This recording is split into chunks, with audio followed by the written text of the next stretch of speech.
की है अदालत, आप ही मुंसफ भी हैं, ये तो कहिए आपके ऐबो हुनर देखेगा कौन। और दूसरा शेर है ये मजे का शेर है और मुझे बड़ा पसंद है। हमको शाहों की अदालत से तवक्को तो नहीं, आप कहते हैं तो जंजीर हिला देते हैं, और है फैसला खुद बायसे तुहीने अदालत। कुछ कह के मैं तुहीने अदालत नहीं करता। मैडम शेख, मुझे तो ये समझ नहीं आ रही कि उस मंतक की, उस लॉजिक की, उस सोच की कि 2 फुल कोर्ट इजलास हुए और उसके बाद इज्जत माब शहबाज शरीफ साहब को बुला लिया गया या उनसे मुलाकात की ख्वाहिश का इजहार किया गया और फिर उनको कहा गया कि ये हमारा मामला है 6 जजेस का, हमारे घर का मामला है, आप इसे जरा सॉर्ट आउट कर दीजिए। यानी मैं जाऊं आईजी साहब के पास कि आपका एसएचओ जो है उससे मुझे शिकायतें हैं, और आईजी साहब उस एसएचओ को बुलाकर, थानेदार साहब को बुलाकर मेरी इंक्वायरी का हेड बना दें। बेनिफिशरी हुकूमत मतलब कि एग्जेक्टिव उसमें शामिल 6 जजेस के खत में, और शहबाज शरीफ साहब को बुलाकर हमारे चीफ जस्टिस साहब ने 2 फुल कोर्ट इजलास बुलाकर घर में 6 जजेस को सुनकर उधर भिजवा दिया। कमाल कर दिया भाई, इस लॉजिक पे सलाम, इस मंतक पे सलाम। दूसरी बात मैडम शेख, 300 वकला ने खत लिखा। अब संगीनी का मामला समझ आया मेरे चीफ जस्टिस को और मेरी सुप्रीम कोर्ट को।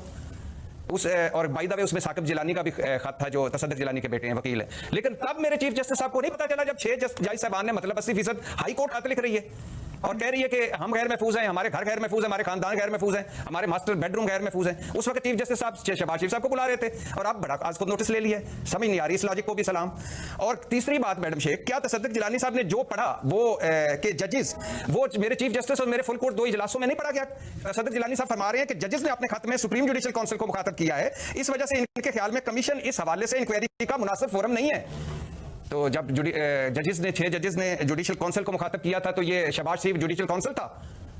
अच्छा, फिर आगे आई तीसरी बात, हुकूमती बदनीति मुलाहिजा फरमाएं। अच्छा, तसद्दुक जिलानी कह रहे हैं कि 6 जजेस ने खत में जो इल्जामात लगाए इनका टर्म्स ऑफ रेफरेंस में जिक्र ही नहीं है। ये खत पैरामीटर 209 के दायरा कार में आता ही नहीं है। आप अंदाजा करें, पहले चीफ जस्टिस साहब का को सलाम पेश करें कि 2 फुल कोर्ट इजलास बुलाकर घर उनको सुनकर मामला उधर भेज दिया, फिर उनको सलाम पेश करें कि वफाकी काबीना के बाद टर्म्स ऑफ रेफरेंस में जो उन्होंने इल्जाम लगाए वो है ही नहीं।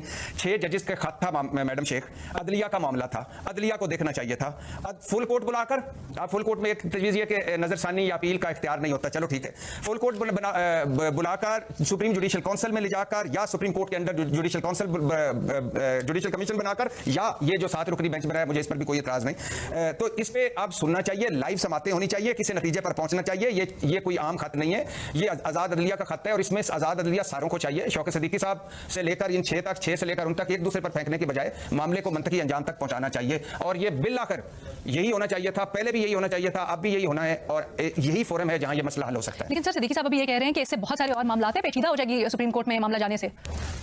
मैडम शेख, सुप्रीम कोर्ट है ना, अभी इब्तिदा हुई है। अच्छा, कोई रास्ता निकलेगा ही ना। अदलिया का मामला है जी, बिल्कुल लाइव समातें होनी चाहिए। अच्छा, ऑल्सो एक और मैं चीज थोड़ी वाजे कर दूं, ये जो जस्टिस जिलानी के खत का आप हवाला दे रहे थे जिसमें उन्होंने माजरत की है इस कमीशन में शरीक होने से, उन्होंने इल्जामात से मुताल्लिक नहीं, बट उन्होंने कहा है कि TORs में जो ये वाली बात है कि सुप्रीम जुडिशल काउंसिल गाइड करे इस हवाले से कि जो जब किसी जज को अप्रोच किया जाता है या एग्जीक्यूटिव की तरफ से मुदाखलत होती है तो फिर रद्द-ए-अमल क्या होना चाहिए, रिपोर्ट करने का तरीका क्या होना चाहिए, उस हवाले से गाइडेंस जो है वो इंक्वायरी कमीशन के TORs में वाज़ेह तौर पर लिखा नहीं हुआ। तो ये उन्होंने उठाया, इल्जामात से मुताल्लिक उन्होंने स्पेसिफिकली कुछ नहीं कहा। After short break will discuss this further. मेहमल और